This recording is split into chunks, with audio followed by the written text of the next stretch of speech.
All right, this is Arab Talk on KPOO San Francisco, 89.5 FM. This is Arab Talk with Jess and Jamal, and I'm Jess Nam. And this is Jamal Dajani. Jamal, we have a lot of news to cover today. We're going to be going from D.C.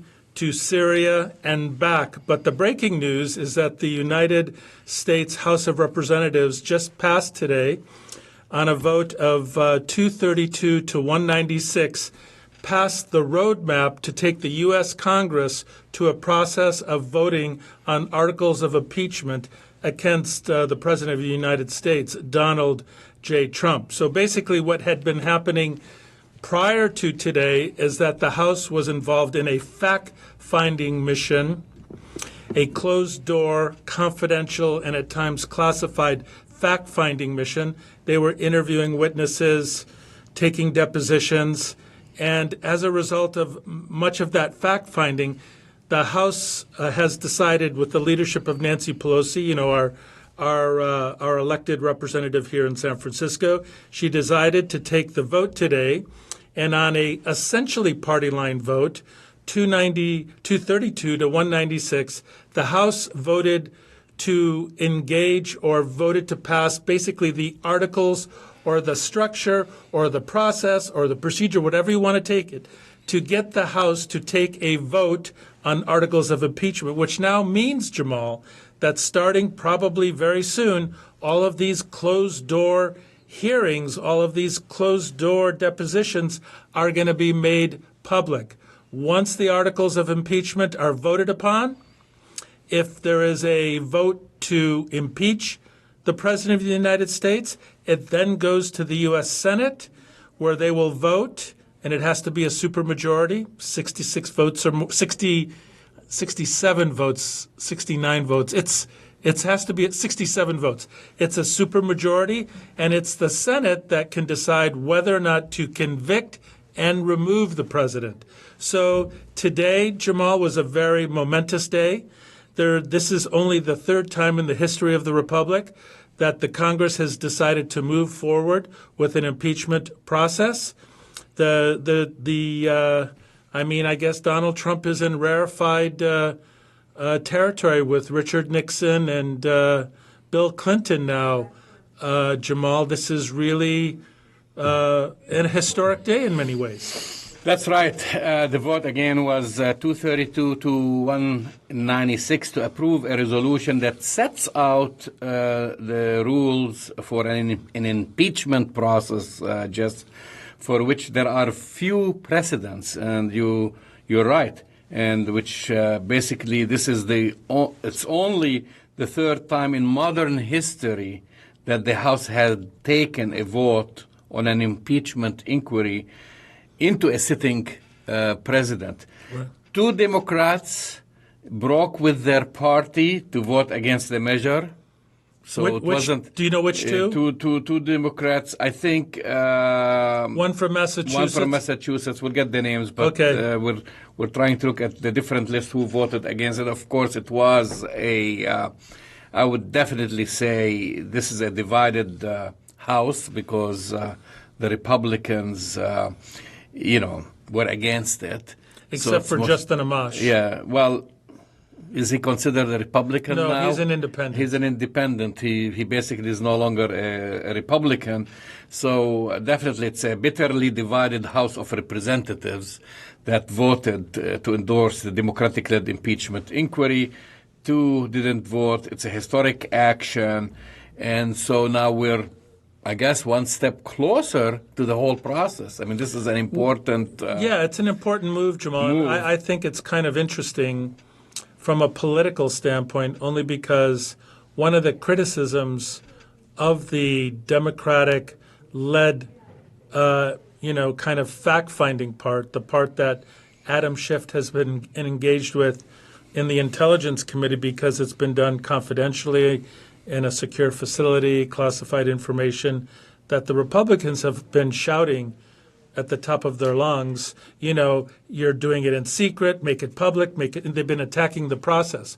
Well, now, because we were saying last week, be careful what you wish for. Well, now all of these things that have been very damning against President Trump. All these State Department officials, all these NSA officials, who have been testifying in closed doors, they're going to come out, and all of this really what appears to be very damning testimony is going to come out in the public, in the light, and I'm not sure that the Republicans will be able to accuse the Democrats and Nancy Pelosi of hiding all of the evidence. The evidence will definitely come out. Well, they're accusing her of many things, but just a quick correction or getting to the facts. The two Democrats who basically voted against the impeachment were Representatives Colin Peterson of Minnesota. Oh, Minnesota, okay. And Jeff Van Drew of New Jersey. Oh, New Jersey, okay. They voted against the measure. But those were swing districts. So while the Representative Justin Amash, who used to be a Republican of Michigan, and he is now the House's lone independent, he supported the measure. Otherwise, straight party line votes. It's straight, yeah, exactly. And so it's there are two who basically. But I don't think, Jamal. Just to kind of do a little bit of a deep dive. I don't really. I don't think it's going to be such a big deal that the vote was party line today, because really the Republicans have nothing to lose today. Basically, what they voted on today was a roadmap for how to conduct the formal impeachment hearings. So it's basically a vote about, who can do how much time you're going to spend on witnesses, who can do subpoenas, how to get information, and then, how to get to the vote. The real test, real when the rubber hits the road, so to speak, is going to be in a month or so, when every single Republican, when it comes out in terms of all the information about what Donald Trump did in this phone call with President Zelensky of Ukraine, they're going to have to stand up, raise their hand, and vote, yay or nay on whether or not they think the President of the United States committed an impeachable defense, a high crime, and a misdemeanor. This vote, I think, Jamal, is a no-brainer along party lines. Really, I don't think it's a big deal. But it'll be curious to see what happens once all the information comes in to take a vote on whether or not to impeach the President of the United States. Well, I mean, here is the big question, and these are the Republican counter-narrative, and now they are going on the offensive, attacking Nancy Pelosi because they're saying she's easy she was against it. She didn't want to go through the impeachments.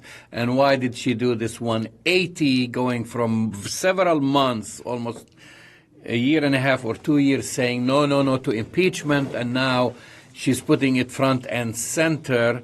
And so that's the major kind of, I would say, narrative that they're having with.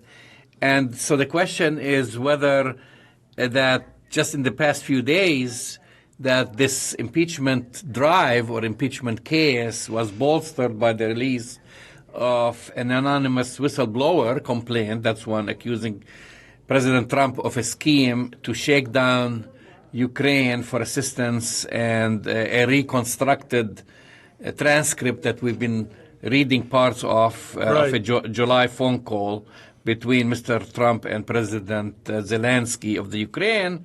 And then you have the most recent basically testimony coming from a military person. By the way, that's we'll get into that in a little while. By the way, that's Lieutenant Colonel Vindman, who was actually born in the Ukraine, immigrated to the United States at age 3, went to the West Point Academy, graduated from the West Point Academy, did at least 2 or 3 tours of active military combat duty in Iraq, and came back and has now been working with the NSA, the National Security Agency, detailed at the White House. We'll get into his thing. Well, I think it's very important because you could see, because when they say, like for 18 months, she didn't want to go through the impeachment, but then we have new information. Major, big-time information. You have the anonymous whistleblower then you have a high-ranking military person saying, hey, what I was listening to did not add up, and he tried to make several complaints about it. Right. And no then, avail, yeah. and then now, this is very important, I think, and this is something that we have to kind of keep an eye on, is that you have John Bolton, who probably the House will need to, well, he's not going to testify without a subpoena. He'll get a subpoena. So he'll get a subpoena, and what information is he going to provide? Because that's going to be also, I think, a key moment, because not only that John Bolton was the national security advisor to the president, but he's also highly regarded amongst Republicans, and he wants to keep his Republican credentials. So he has to balance this, and without kind of getting the ire of the Republican Party. But at the same time, he cannot go on the stand, raise his hand, and say, and provide them with lies. He has to say the truth. The truth. I think the Bolton testimony under oath through a subpoena will be very damning. And it's ironic, John Bolton, one of the biggest hawks, one of the biggest conservatives. You know, let's not forget, Jamal, that John Bolton was deeply involved in bringing the United States to the the disaster that resulted in the killing of hundreds of thousands of Iraqis, the killing of thousands of U.S. servicemen in Iraq and Afghanistan. So it was really John Bolton who is at the helm of the Iraq-Afghan wars. It was really John Bolton who is still pushing to destroy and decimate Iran. The guy has never found a war that he didn't love. And we have to remember that his credentials are extreme. He's at the extreme end of the conservative movement. And that's why, frankly, despite all of the horrific things that he's been part of, his testimony, if he gives it, will be a powerful and in many ways damning testimony to the President of the United States. I just want to remind you something, John. Well, do you think his testimony is going to be more powerful than the army officer who listened to Trump's Ukraine call and voiced his concerns? I mean, he's someone who actually was on the call and who actually speaks and understands Ukrainian. Right. I think here's the thing. They're already trying, and it's, I mean, I don't know this guy, Lieutenant Colonel Vindman. I mean, whatever. But what I can tell you, he's a graduate of the West Point Academy, served the country, whatever you think about war, not going to war. He voluntarily, he opted to go to Iraq and actually was highly decorated for serving in the war and all of the things that he did. This is not a guy, who needs to be taken lightly. However, they have been calling him, and this is kind of, we should get into this a little bit. They've called him a never-Trumper. They've called him a spy. They've called him a whistleblower. So they've been attacking his credibility, and that will carry some weight. Well, I just don't see how they criticize Bolton. I don't see, what are they going to say about John Bolton? They can't criticize him. Was he on the call?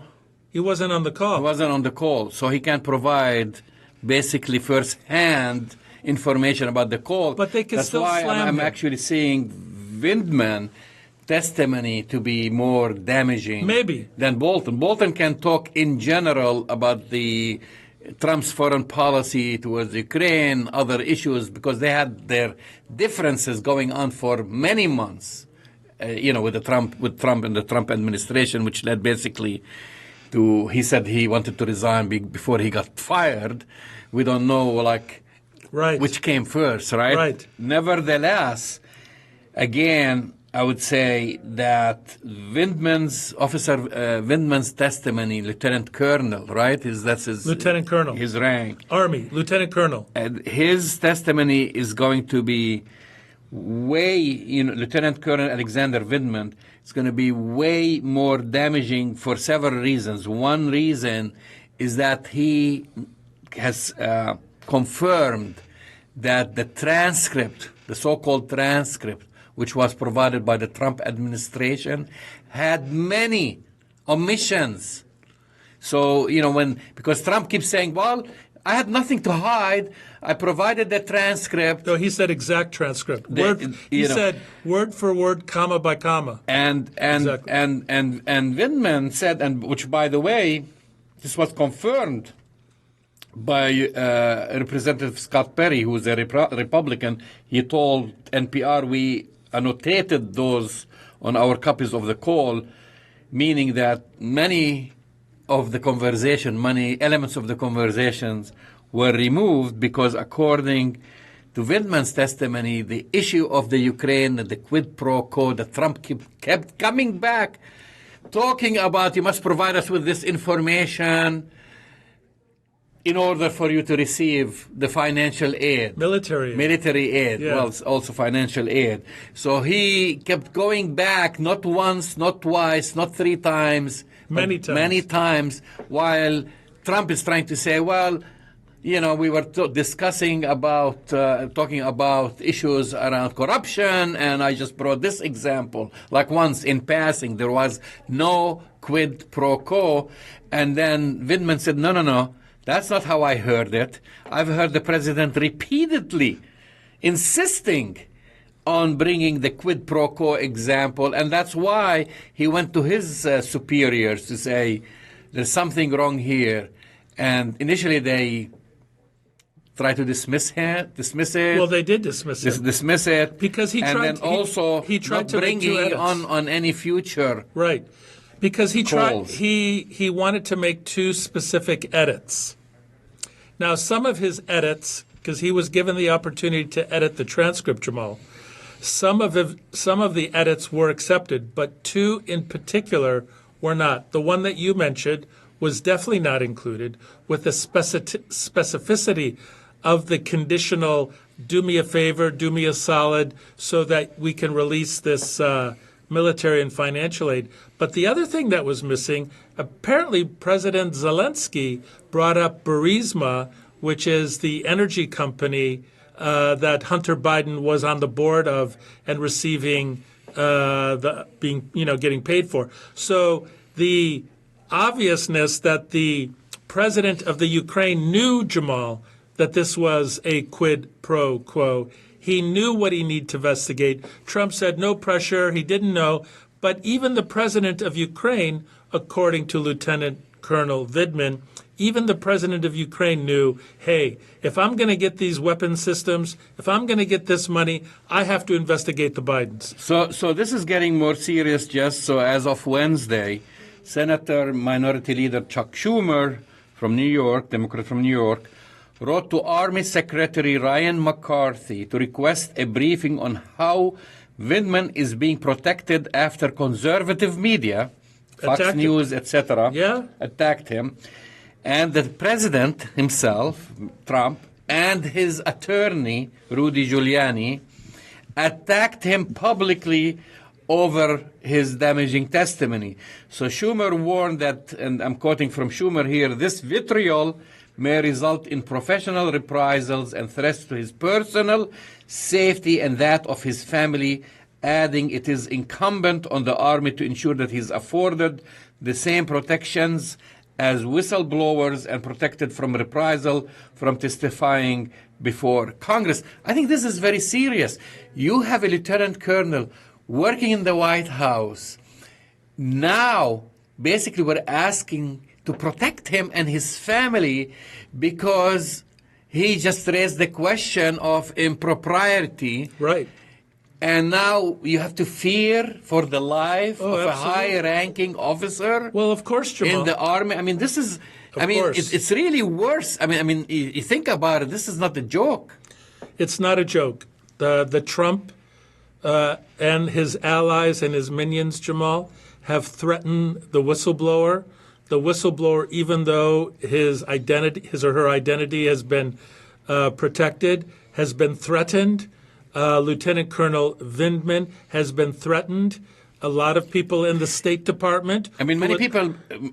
I mean, when you talk about the media, there are references and allegations that he is a spy. Unbelievable. Or he has dual loyalty because he was born in the Ukraine. Well, there's a nuts, And, but and there's then a the other thing is now the media is talking about is that he's Jewish, he's a Jewish American, and one of the main reasons he came to this country with his family, leaving oppression in the Ukraine under the USSR, that his family came here and settled in the United States, and then you talked about his credentials. So that raises this whole question of double loyalty or dual loyalty and anti-Semitism. and anti-Semitism. Yeah. It is all laced with anti-Semitism, in my opinion. No, I agree. For him to call Vindman a spy, regardless of what you believe about his politics. And then they're saying, oh, he spoke Ukrainian. Like, how many immigrants or how many people speak three languages? But he's from Ukraine. So if you spoke Spanish, then you are a traitor. Right. If you spoke another language, then you are a traitor, according to those people who are accusing him that you're not a real patriot in this country, right? That's the accusation. So I think that's why I keep going back, and I know there is still the other whistleblower who we don't have his real identity or his or her, I guess. I don't think it matters, Jamal, because with the initial whistleblower was attacked for having only hearsay evidence. Because if you look at the whistleblower complaint when it first came out, it said, I got this knowledge secondhand.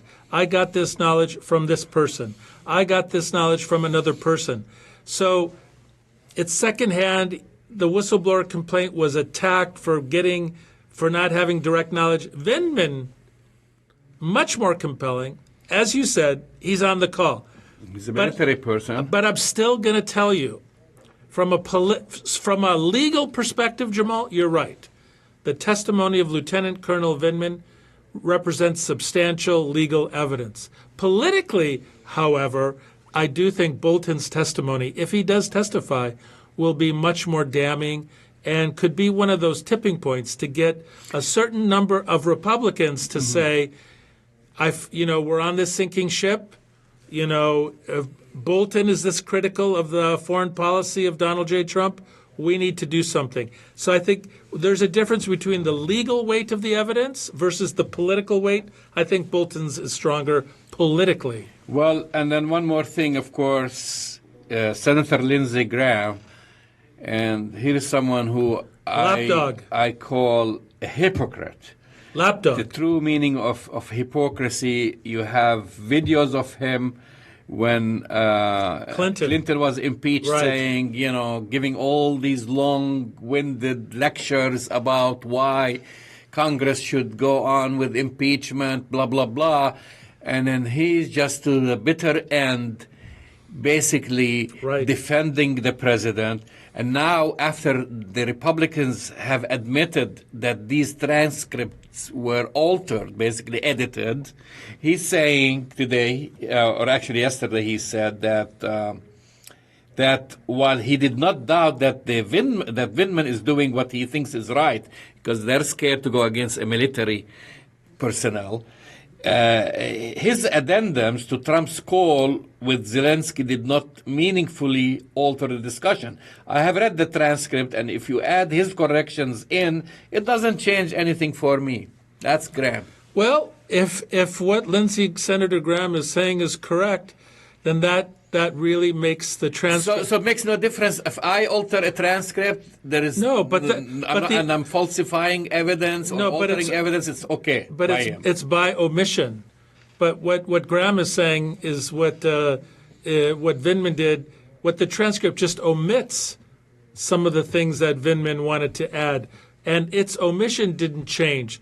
But then what Lindsey Graham is saying, Jamal, is that the kind of illegality, if you will, the kind of threat to national security of what Donald Trump did by shaking down another country, the president of another country, holding up vital military and economic aid in order to get that country and that president to dig dirt up on a political opponent.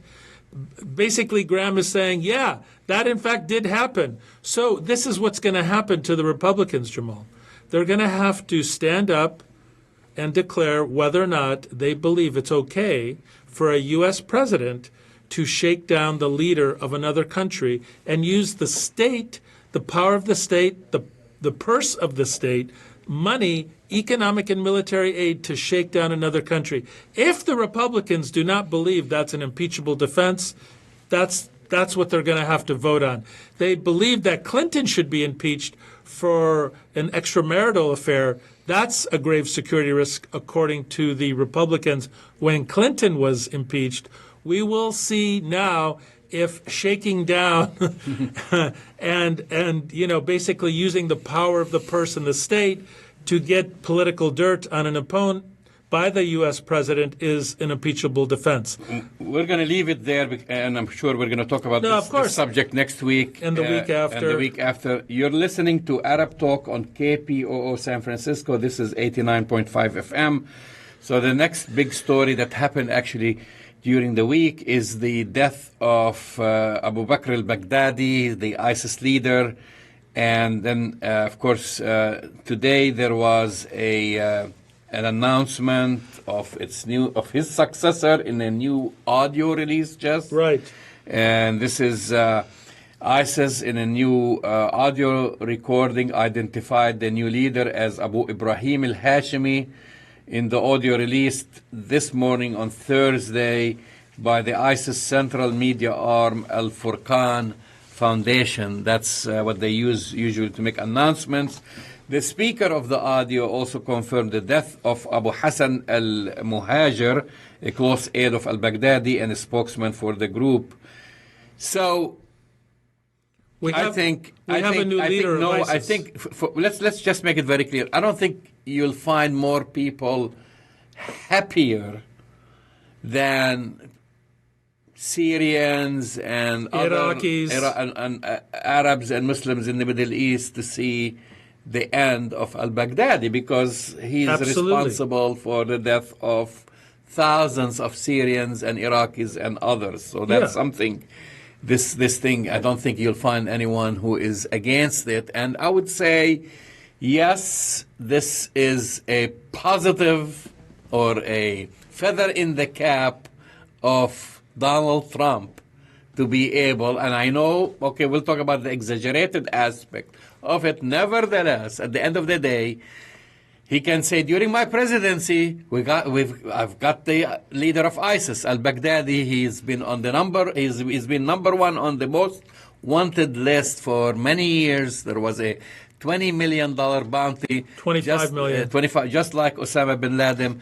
And under my administration, under my watch, we got him. You disagree with my statement? Because there's a lot of information you're missing. The guy that ratted out Abu Bakr al-Baghdadi was a Kurd working with the same Kurdish military that the United States turned its back on.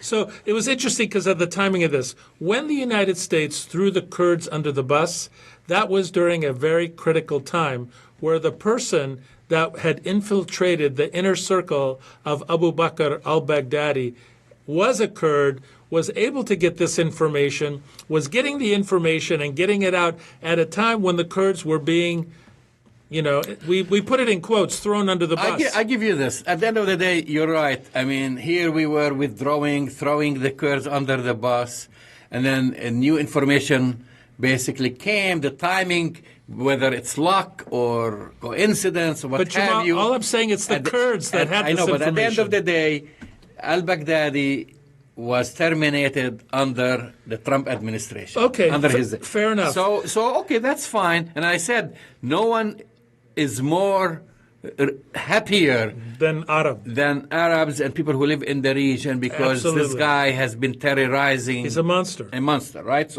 So people are happy. However, we see Trump, of course, saying that this is more important than the death of bin Laden. And remember, bin Laden is responsible for the death of 2,000 Americans or more. 3,000 Americans at the World Trade Center and others, 9/11. He's one of the reasons, even though unjustifiably, that we went into war against Iraq and thousands of people died because of this and the bombing of Afghanistan. So for him to say, everything is like, I'm number one. It's like, even with this, instead of saying, we've done this is a great job to, Delta Force and the our armed forces, he said it has to be better. I'm always like, it's like he's promoting a Trump Tower or something like this, or the apprentice. I'm number one. And then he makes up, I don't want to say the word, right? He makes up stuff and says, oh, they were chasing him in this tunnel and he was crying and whimpering and I don't know what. And then there was General Frank McKenzie, head of the U.S. Central Command, who released declassified images and video from the raid that resulted in al-Baghdadi's death.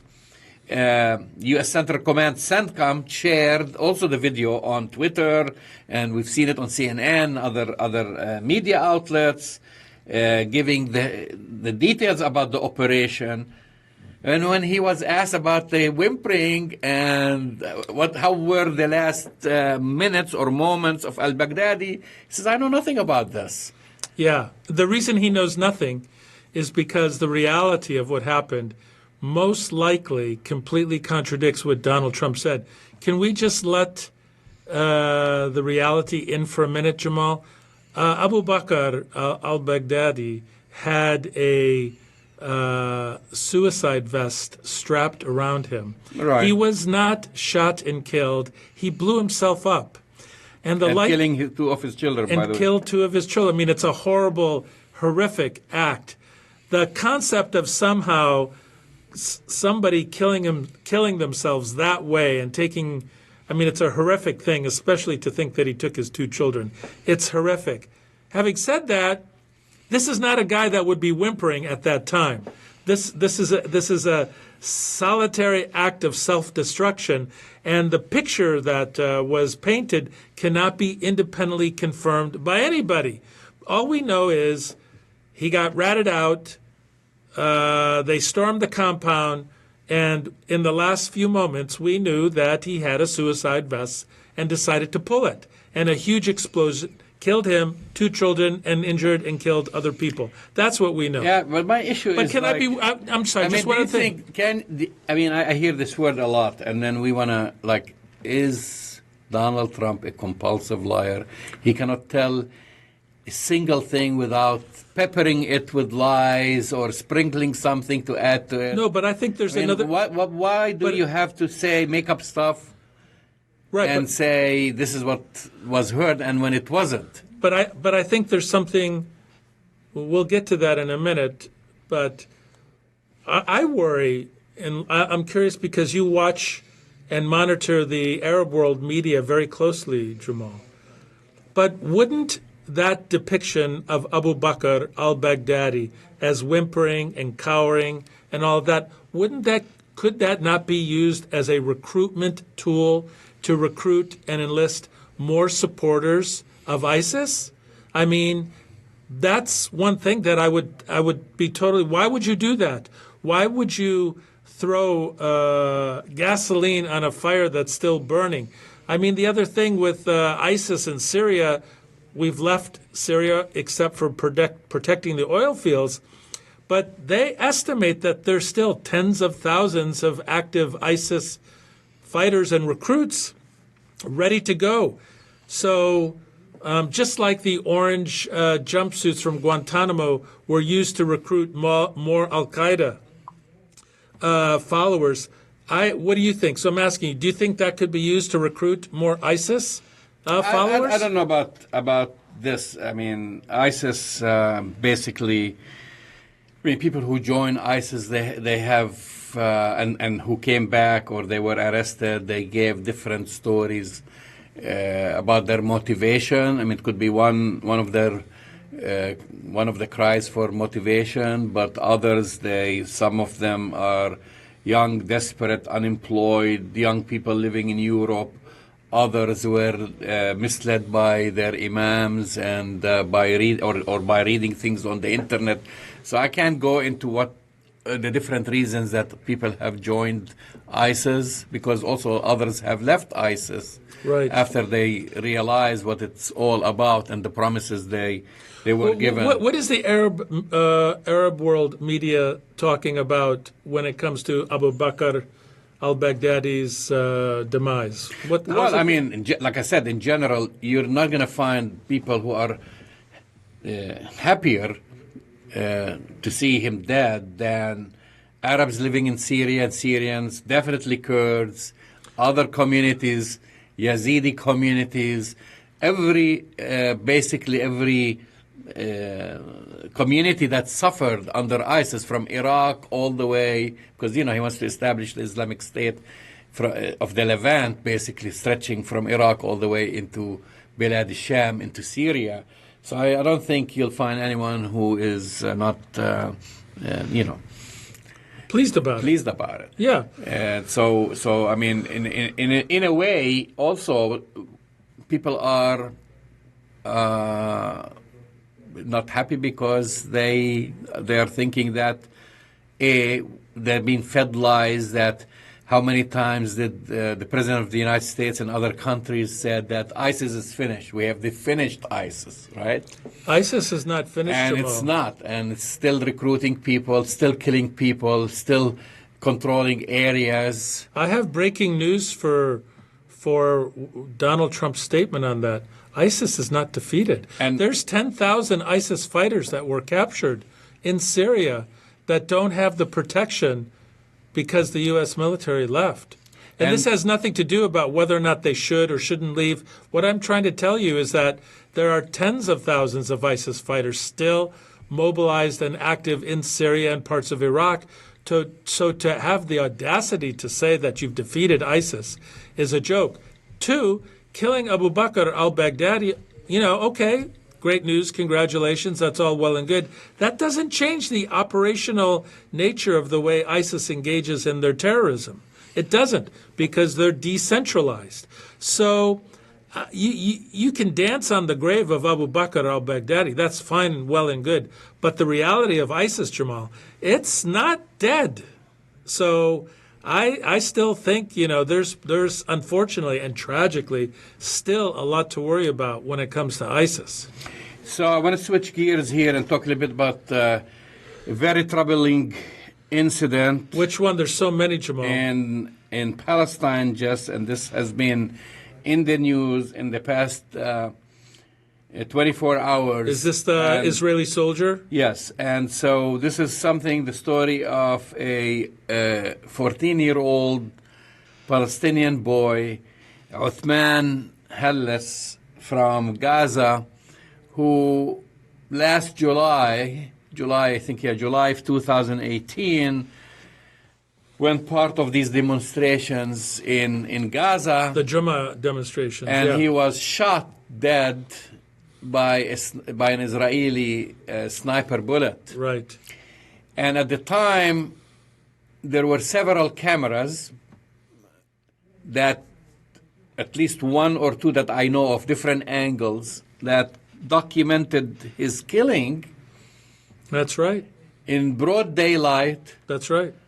14-year-old boy, unarmed, posing no threat of whatsoever to the Israelis, several hundred yards away from them, unarmed, I have to repeat that, 14-year-old minor, unprovoked, he just shot dead. That was caught on camera. Of course, he was shot in the head. Yeah, he was shot. I think the bullet went through the back of his head to the front, very gruesome.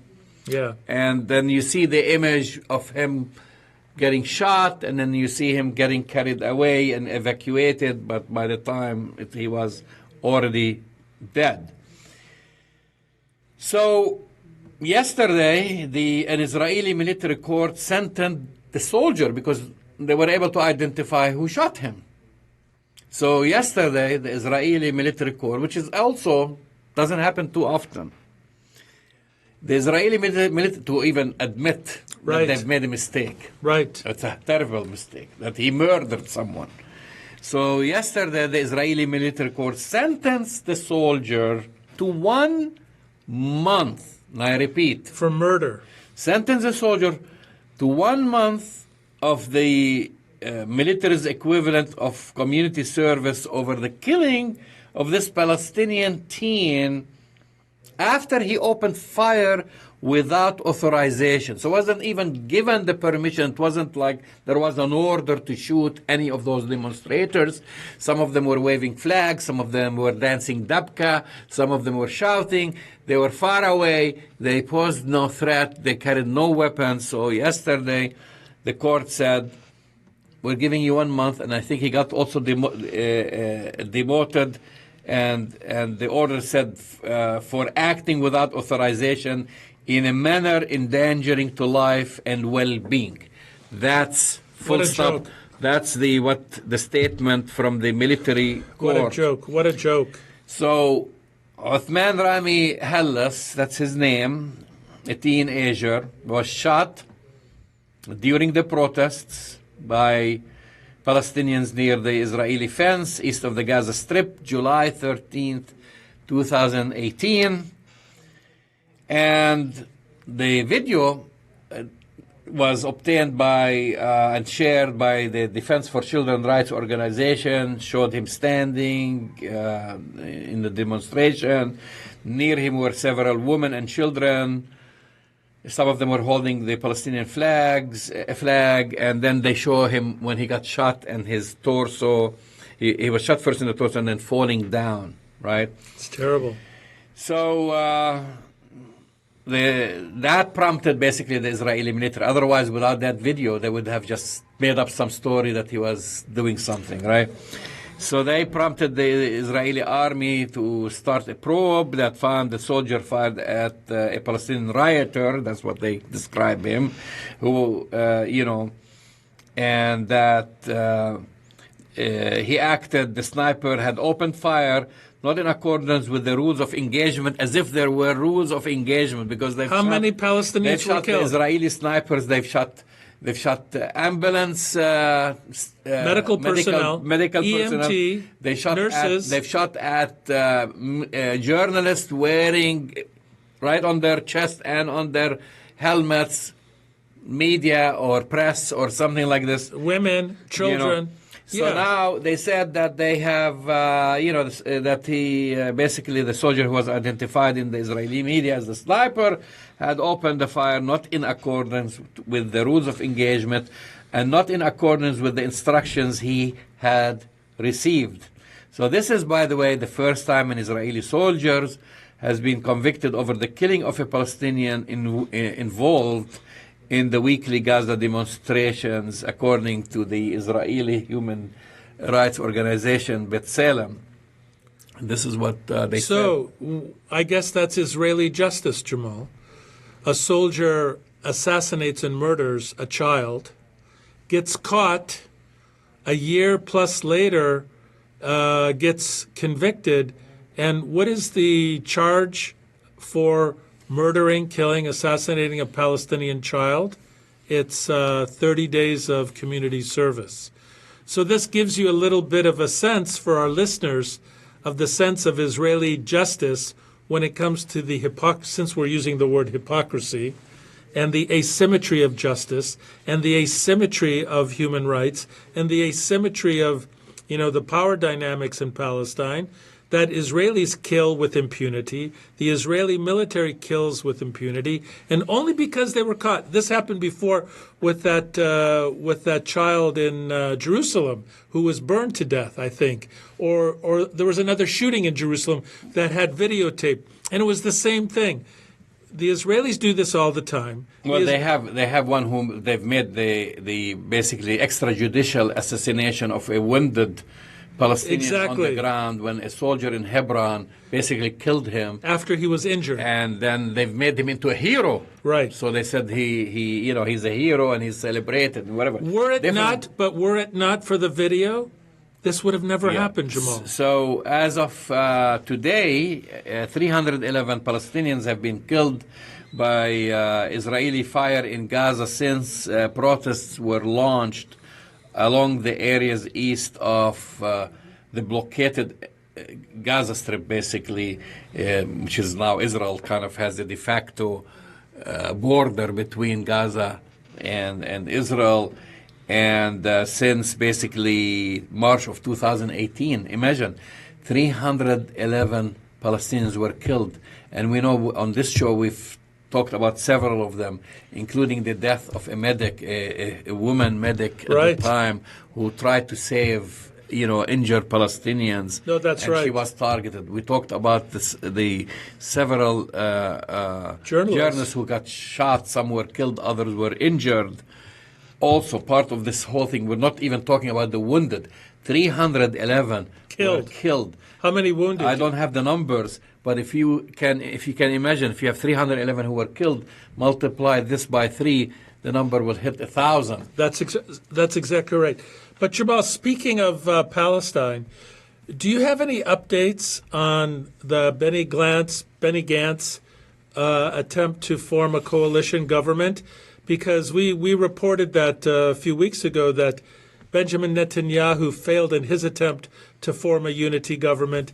Benny Gantz and Avigdor Lieberman, the far right ethnic cleansing lover, former defense minister and cabinet minister, were trying to form a unity government. Any breaking news or up-to-date news on whether or not they've been able to form a unity government? Well, we know now for now Benjamin Netanyahu can't form a government, right? Yes. So this was the news as of last week, and therefore the president of Israel tasked now the leader of the blue and white, basically, party to form a government, right? So Gantz has a month, just like Benjamin Netanyahu. Any updates on that? Do we know? I mean, I know that he has a month to do it because, as it turns out, if he can't form a unity government, that means the Israelis go to the polls again, and we'll have to have another fake. I call it fake because really the difference between Benny Gantz and Benjamin Netanyahu is so small. How do you call it an election when the differences between the two parties are so small? Be that as it may, if he can't form a government, they'll have to have another election. That'll be the third. Well, I mean, these are some of the statements coming from both the Likud, of course, is Benjamin Netanyahu, and then the blue and white is Gantz. And now they're talking about, and I know from the Likud part or Netanyahu, because still Netanyahu is in the driver's seat, they like to see a coalition government, which means that Benjamin Netanyahu will remain as prime minister for 2 more years, and then Gantz will become prime minister for 2 more years, in the remaining 2 years, which we've seen a similar situation between Yitzhak Shamir and Peres, right. Shimon Peres, that they alternated the leadership, because Netanyahu basically has admitted defeat in a way, like I can't form a government, and he's not going to be able to form a government without the help of Avigdor Lieberman, who said many times, "No way, I'll partner with Netanyahu." They're now like bitter enemies. Before they were buddies. Now they're bitter enemies, so he's not going to partner with him. So the other option that they have, if Gantz cannot form his own government, which, by the way, I haven't heard anything saying that he's on his way or he were able to flip one of the members of Netanyahu's coalition. So it looks like we're heading that way, where either they negotiate amongst themselves or another election, a third round of elections, Unbelievable. will happen. Jamal, we only have a few minutes left, and we want to let our listeners know that, if you love KPOO and you love Arab Talk, which you do, you need to reach deep into your pocket. In the last minute, we want to let our listeners know that we're part of the annual KPOO Fall Fundraiser, and we're asking that all of the people who love KPOO, who love Arab Talk, whether or not you listen on the radio, streaming, or from our website, you need to put down a little support. KPOO is 100% listener-supported radio, and we need the help of every listener, no matter what way you listen to us, Jamal. If you love Arab Talk, you got to help us out. You can. We need a lot of money. We need $75,000 to keep the station going. And, compared to the big corporate media, that's not a lot of money. But for a listener-supported radio station like KPOO, that's our lifeline. So go to the KPOO website, kpoo.com, make an online donation, $1, $10, $100 or more, or you could send a check here to KPOO at KPOO, P.O. Box 156650. I'll say it again, P.O. Box 156650, San Francisco, California, 94115. Your donation, by the way, Jamal, is tax deductible, and you should make the donation to KPOO. That's right. And on this note, we will see you next week. We will see you next week.